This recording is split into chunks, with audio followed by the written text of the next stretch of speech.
ada dua sisi. Yang pertama saya melihat ini hanya sebatas mendirikan sekolah. Karena nggak tahu Kang Asep tuh dulu karakter orang itu seperti apa. Karena saya banyak kan untuk mendirikan sekolah.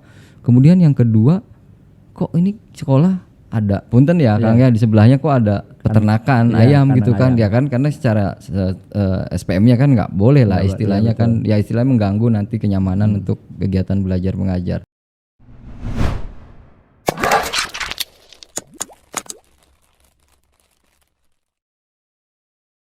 Oke, welcome back in our podcast YouTube channel, Podcast Optimis.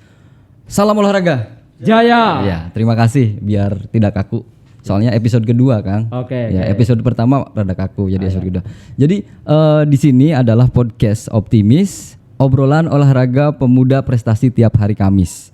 Dan mudah-mudahan dengan obrolan ini bisa menginspirasi anak-anak muda di Kabupaten Brebes dan tentunya bisa memajukan sektor kepemudaannya dan menjayakan keolahragaan dan tentunya membawa nama baik Brebes harum tentunya di kancah regional ataupun di kancah nasional, dan mudah-mudahan prestasi Brebes pasti juara.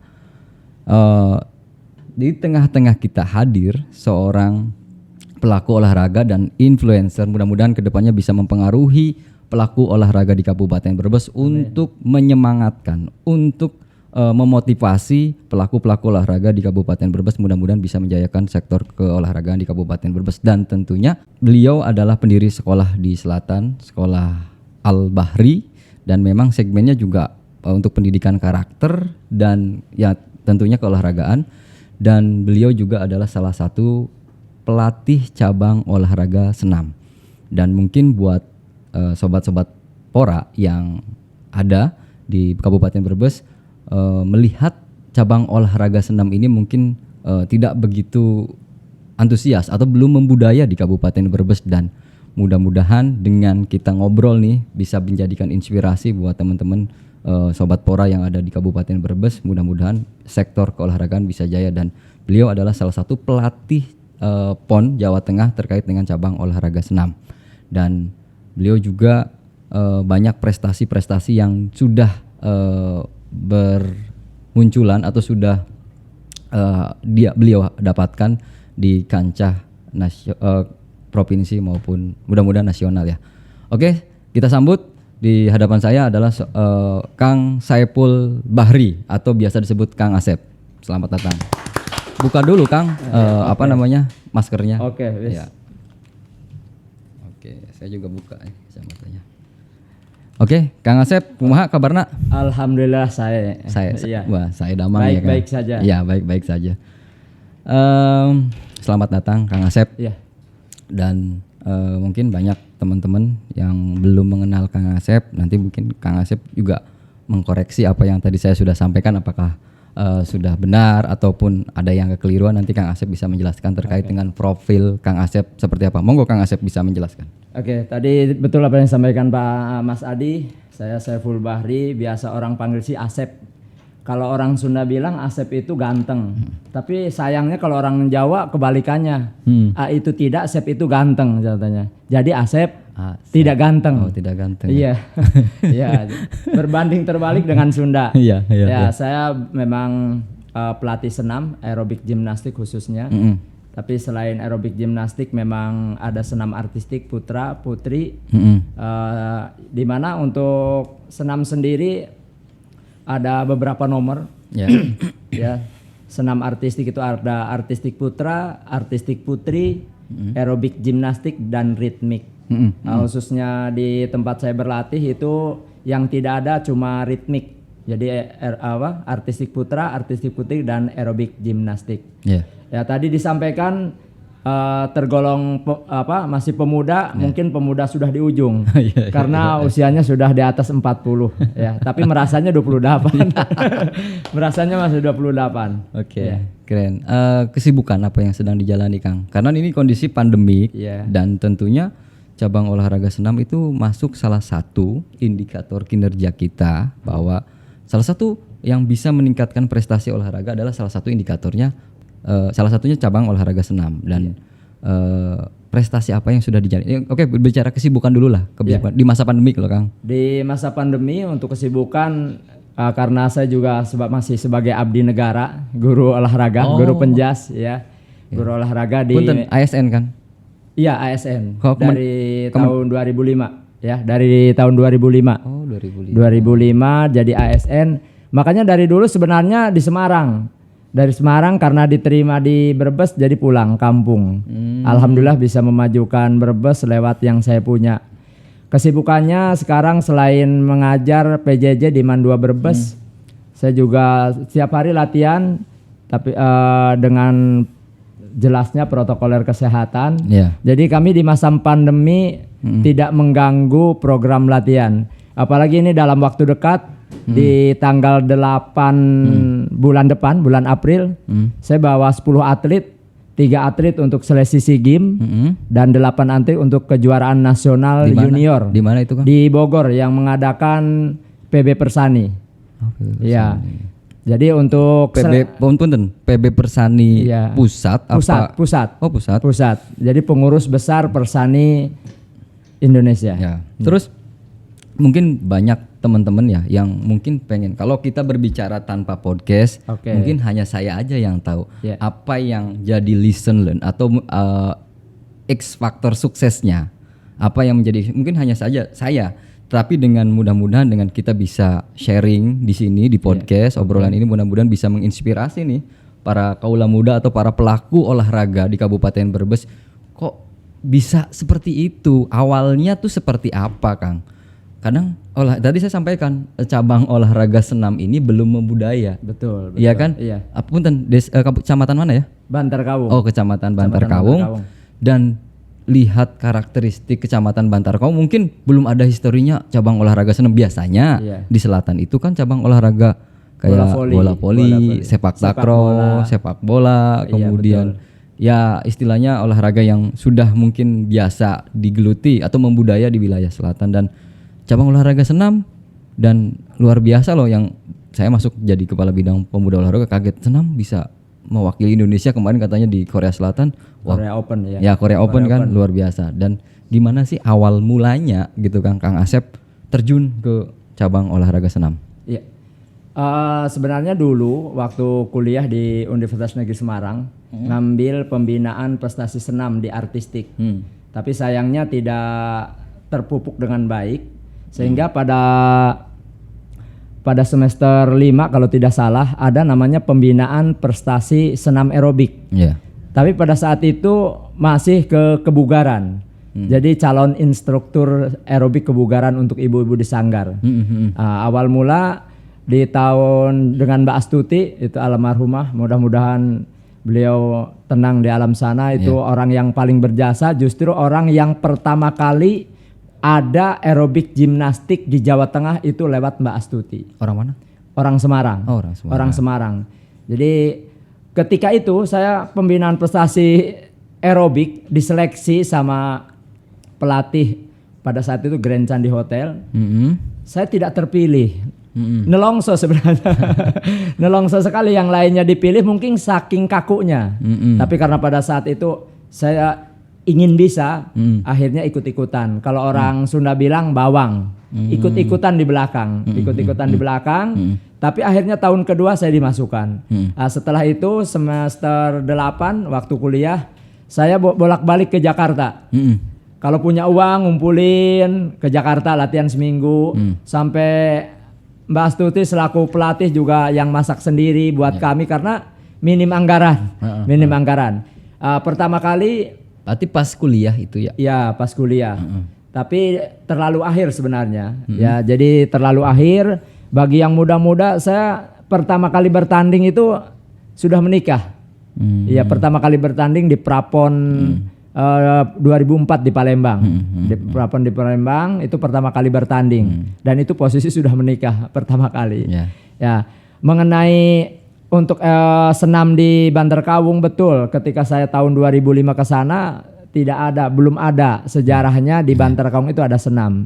Yang saya tahu 2006 pelajari, 2007 ternyata ada tempat latihan di Paguyangan, Dharma Raga namanya. Pak Halibi ya, sama di Brebes, di Brebes. Ya. Di Banjarharjo sebenarnya juga ada. Banjarharjo dulu waktu saya belum membina itu juaranya ya dari Paguyangan, Brebes sama Banjarharjo, ya sama Banjarharjo. Tahun 2007 saya mencoba di sekolahan saya sendiri dulu. Sekolah pertama itu di Min Bang Bayang. Di Min Bang Bayang hanya ada 2 matras. Ada 2 matras.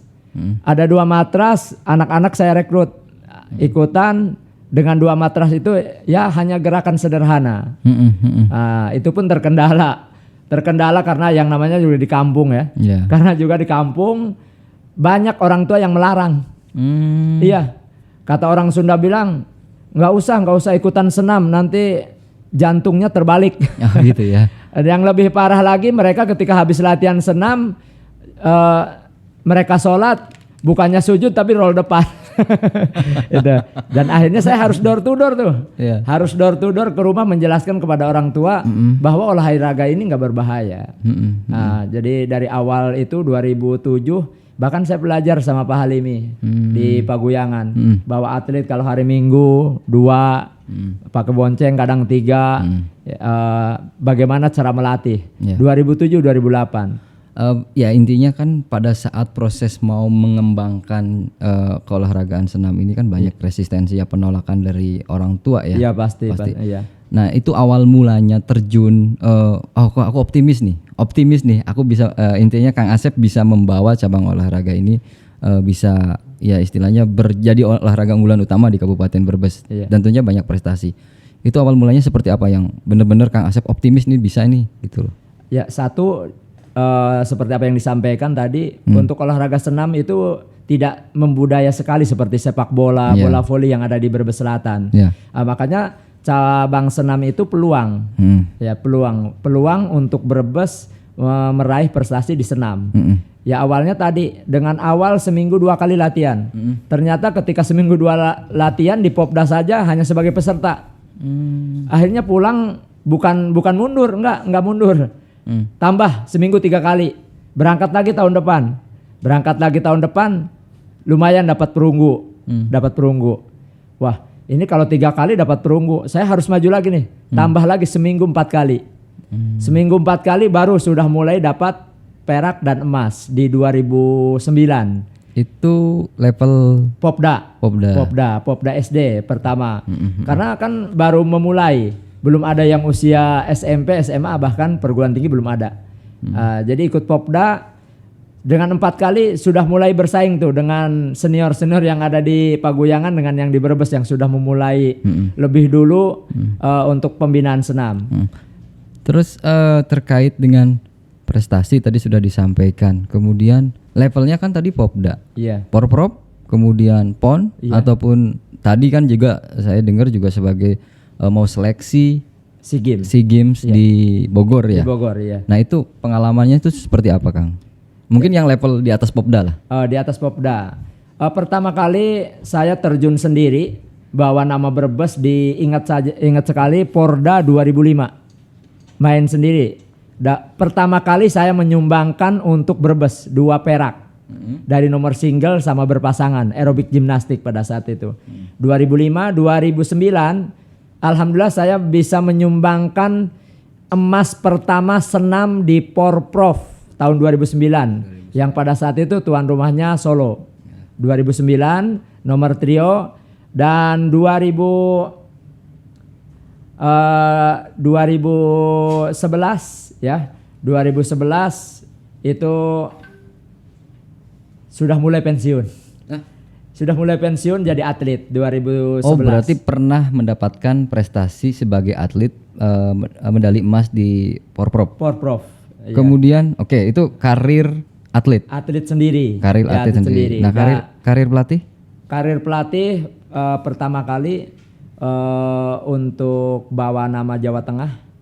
Ya, bahwa nama Jawa Tengah itu dipercaya tahun 2015 pada saat itu Popnas di Jawa Barat. Popnas. Levelnya Popnas. Iya, Pekan Olahraga Pelajar Nasional. Ya awal mula jujur nelongso. Nelongso sekali. memang diantar dengan dari provinsi. Enggak, diantarnya justru karena dari provinsi kan berangkat nggak mungkin ke Semarang dulu, ke Jawa Barat. Akhirnya diantar oleh pada saat itu masih belum terpisah dengan rombongan dinas. Dengan dinas kan harus terpisah apa dulu namanya ya?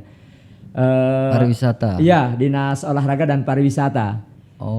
Pemuda Olahraga Pariwisata. Iya, diantar ke sana ke hotel.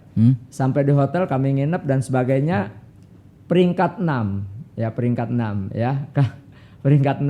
Ya. Peringkat 6. Setelah peringkat 6 pulang. Saya harus berjuang lagi. Saya harus berjuang lagi di Popnas berikutnya.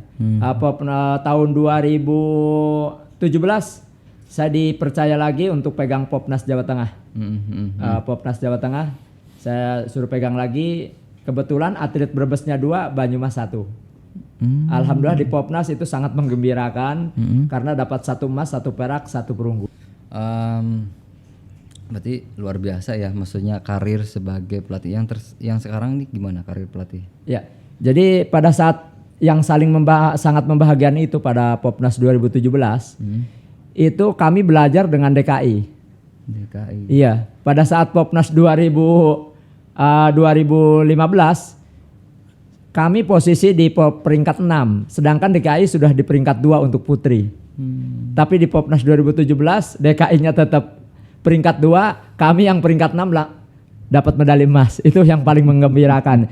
Jadi guru sendiri yang dulu belajar ke DKI di single putri kami mendapatkan medali emas. Itu memang prestasi yang pertama kali di level nasional untuk saya sendiri membawa atlet begitu. Kalau di level SEA Games atau PON pertama kali dipercaya PON 2016 di Jawa Barat.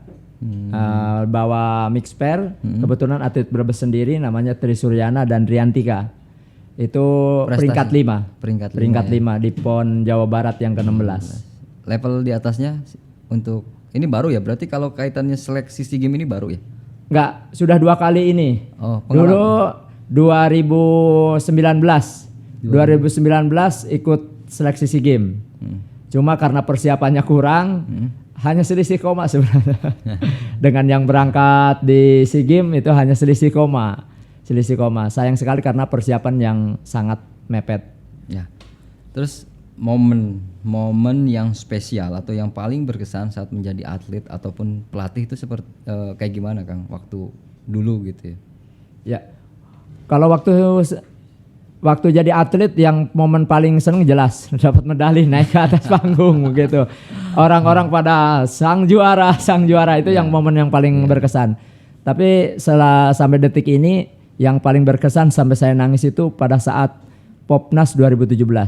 Kenapa itu Kang? Ya karena tadi dari peringkat 6 di Jabar bisa mengalahkan saingan yang peringkat 2-nya di Popnas 2017. Itu karir sebagai pelatih? Pelatih. Itu menurut saya sangat memuaskan sekali karena dari 4 atlet yang saya bawa hanya 1 atlet yang tidak dapat medali. Dan memang 3 atlet dari Brebes, 1 atlet dari Banyumas. Itu pada saat dan hari ini memang sebenarnya kemarin untuk PON ini juga dipercaya lagi untuk pegang PON Papua. Yang mestinya Papua, tahun kemarin. Tahun 2020 ya? 2020 tapi 2021. Ya, jadi mungkin bisa sedikit saya mengambil kesimpulan karena banyak pertanyaan juga nantinya gitu kan, bahwa cabang olahraga senam ini belum membudaya ya tadi, belum membudaya di Kabupaten Brebes, tetapi bisa prestasinya bisa juara di Kabupaten Brebes. Dan tentunya apa sih Kang faktor kunci suksesnya ya kan? Dari Kang Asep sendiri gitu kan, bisa nggak patah semangat gitu loh bahasanya. Kalau umpamanya kan seleksi kalah udahlah gitu kan. Apalagi seleksi kalah alasan inilah itulah gitu kan. Tapi tetap gitu loh Kang Asep bisa meningkatkan prestasinya gitu kan. Apa Kang yang luar biasa itu apa? Ya, harus ngoyo. Kalau orang Jawa bilang harus ngoyo. Harus ngoyo. Jadi di awal untuk pembinaan saya pantang bilang tidak bisa sebelum mencoba.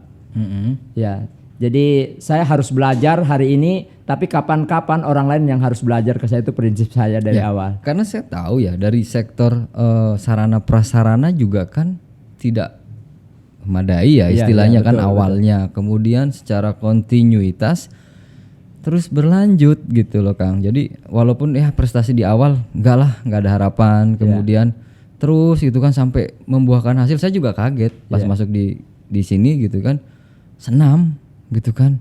Kang Asep mana Saiful Bahri? Saiful Bahri itu yang dulu itu ya waktu izin operasional. Oh iya, itu luar biasa gitu loh. Ya mungkin ngoyo ya. Iya, ngoyo.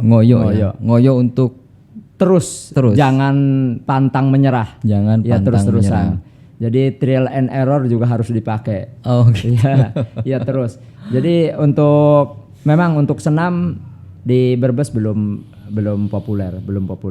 Memang butuh keyakinan diri sendiri, dan memang rata-rata para pelatih itu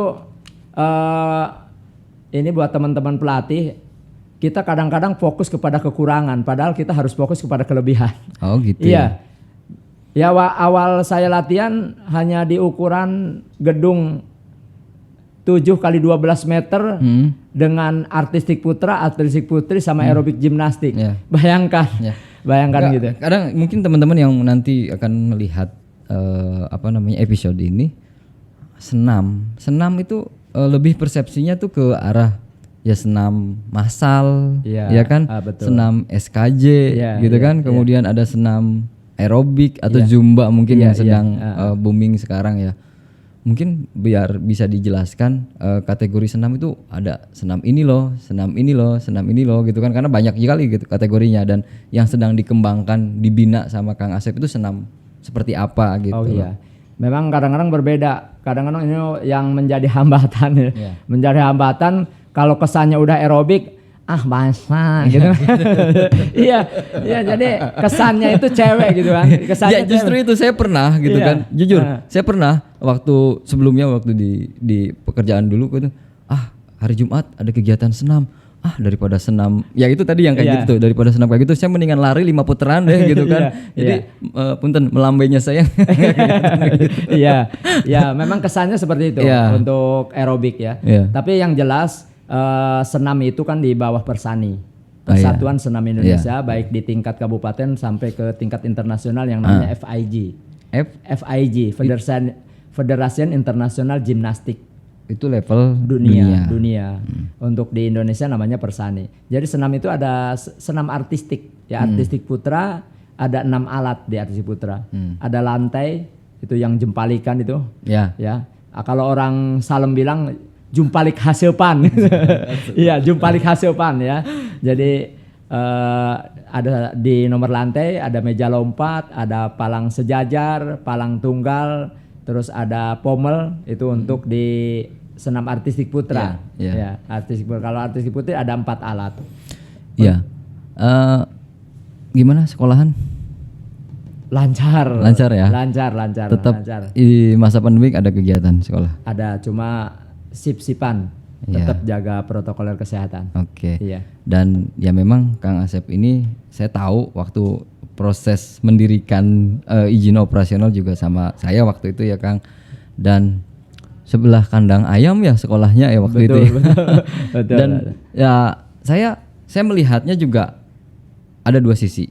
Yang pertama saya melihat ini hanya sebatas mendirikan sekolah. Karena nggak tahu Kang Asep tuh dulu karakter orang itu seperti apa, karena saya banyak kan untuk mendirikan sekolah.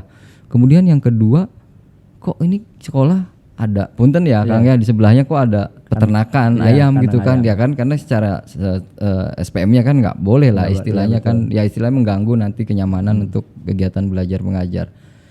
Nah, bisa tercetus mendirikan sekolah itu awal mulanya seperti apa?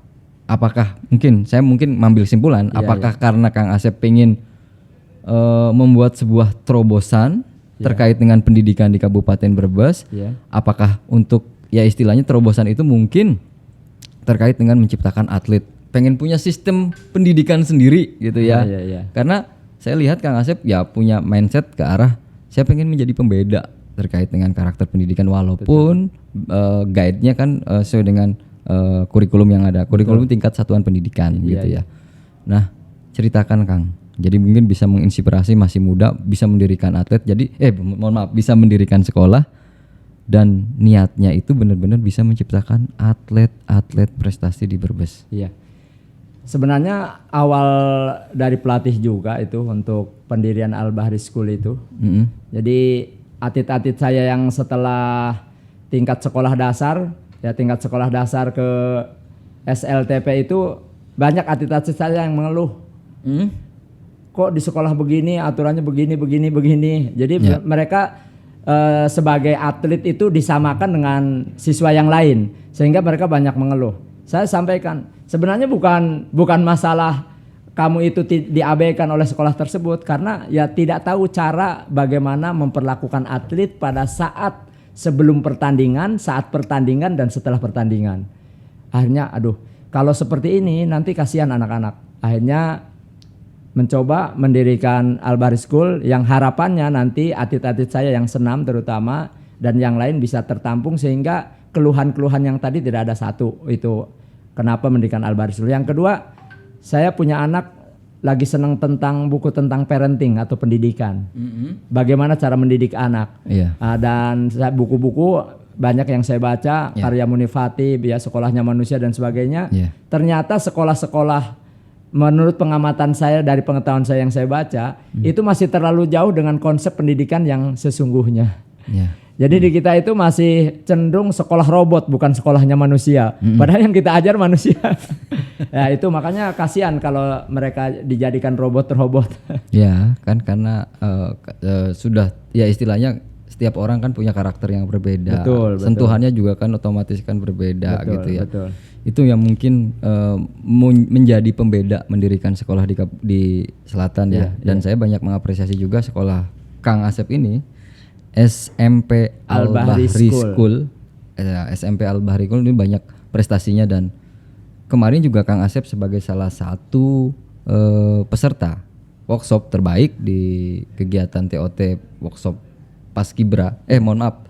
TUB, Tata Upacara Baris Berbaris, dan mudah-mudahan bisa menindaklanjutinya ke para peserta Paskibra ataupun yang Tata Upacara Baris Berbaris di sekolah bisa berprestasinya di sektor baris berbaris, dan tentunya utamanya di sektor keolahragaan. Nah, berbicara tadi sekolah sudah, atlet sudah, pengalaman jadi atlet sudah, pengalaman jadi pelatih sudah, kemudian pengalaman mendirikan sekolah. Berarti di sekolah itu sebagai pengurus yayasan. Kepala sekolahnya bukan. Oh, bukan ya. Bukan kepala sekolah ya. Bukan. Berarti pengurus konseptor. Oh, konseptor ya. gitu kan. Ya. Dan di sekolahan sendiri Kang sudah sejauh mana prestasinya? Mungkin tadi saya sampaikan sekilas mungkin banyak prestasinya karena tujuannya lebih ke arah tadi prestasi ya, Kang ya. Betul. Nah, seperti apa Kang? Ya sebenarnya kalau untuk ukuran gedung masih sangat minim. Kami hanya punya semangat. Yang selalu saya gaungkan, mungkin ketika nanti Pak Adi main ke Al-Bahri School, di depan itu ada tulisan, prestasimu hanya untuk sementara, adab dan akhlakmu untuk selama-lamanya. Jadi untuk jadi atlet itu hanya sebagai batu loncatan bagaimana menjadi orang yang punya adab dan karakter yang baik untuk menjadi orang-orang hebat yang world class. Begitu. Luar biasa ini Kang Asep. Jadi hanya modal semangat. Saya selalu sampaikan ke anak-anak, bakar terus semangatmu, jangan sampai semangat yang membakar kamu, begitu. Ya. Balik lagi ke atlet senam Kang, karena tadi saya juga tertarik, bingung sampai pertanyaannya juga ini banyak sekali yang pengen dikupas sih sebenarnya. Nggak mungkin. Nah ini mungkin bisa nyampe 1 jam dan ya bisa nyampe 1 jam. Ya ngobrolan santai. Karena kita juga kan pengen ngambil lesson learn-nya, proses pembelajaran dari apa yang sudah Kang Asep lakukan dari proses menjadi atlet, kemudian menjadi pelatih sampai mendirikan sekolah, itu kan pengen kita kupas nih. Karena ya itu mungkin banyak podcast di level pusat ya, istilah punten level di podcast yang sudah banyak subscribernya gitu kan. Jadi mungkin dan tamunya juga tamu yang mungkin levelnya juga nasional. Nah, itu yang mungkin yang bisa menginspirasi saya mengundang nih orang-orang Kabupaten Brebes tentunya yang punya banyak segudang prestasi dan bisa mempengaruhi pelaku-pelaku olahraga ataupun anak-anak muda, bisa seperti Kang Asep lah istilahnya, peduli pelaku olahraga dan peduli olahraga dan bisa membawa prestasi. Dan ya itu kembali ke senam, cara menelurkan atlet. Ada nggak Kang Asep sudah punya sentuhan nih kayak umpamanya, oh ini atlet ini bisa nih jadi atlet senam, dari lihat karakter atlet kah, atau umpamanya harus ada semangat kerja keras untuk menjadi atlet, atau titipan? Ya, untuk idealnya memang sebenarnya ada alat-alat ukur tertentu, tapi karena kita belum familiar, ada yang latihan saja untung, ada yang mau latihan saja untung. Tidak hanya sebatas prestasi ya Kang. Iya betul. Pembentukan karakter. Betul sekali. Yang positif juga jadi poin utama. Iya kan? Iya. Prestasi hanya sebagai ya istilahnya indikator yang kelihatan. Iya. Tetapi bagaimana atlet-atlet ini membentuk karakter yang benar-benar bisa ya istilahnya mencirikan orang Indonesia. Iya.